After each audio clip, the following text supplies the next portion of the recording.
Inizia il conto alla rovescia per l'attesa manifestazione podistica Run for Children, che venerdì 9 settembre rinnoverà il suo impegno a favore di giocare in corsia. Le iscrizioni per ora vanno a gonfie vele. Quest'anno avremo l'obiettivo, abbiamo detto così un po' scherzando, visto che siamo nel 2022, di fare 2022 iscritti. Ecco, questo sarebbe già un bell'obiettivo, però quello che sarà, non importa. Il nostro obiettivo è sempre comunque raggiunto, che è quello di 100% beneficenza per l'ILT giocare in corsia. E l'evento promette di stabilire un nuovo record di partecipazione. L'obiettivo della Run for Children sempre lo stesso: correre e donare. In 4 stagioni, grazie alla generosità di runners e camminatori trevigiani, sono stati raccolti e donati in beneficenza oltre 60.000 euro. Tra i sostenitori dell'iniziativa anche la Regione del Veneto, la provincia di Treviso e il comune di Treviso. La Run for Children si svilupperà per 7 km lungo le vie e le piazze del centro storico di Treviso.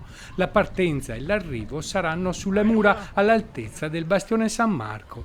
Lo start avverrà alle 19:30. Non è una gara. Non è una gara assolutamente, è un evento, è un bel evento e infatti è aperto, la maggior parte della gente cammina, c'è chi cammina e chi corre, per cui è veramente aperta a tutti. Alla Run for Children è anche possibile iscriversi online. Gli iscritti avranno anche un'altra opportunità. Esibendo il pettorale c'è l'ingresso gratuito al Museo di Santa Caterina e un ingresso con un prezzo particolare al Bailo.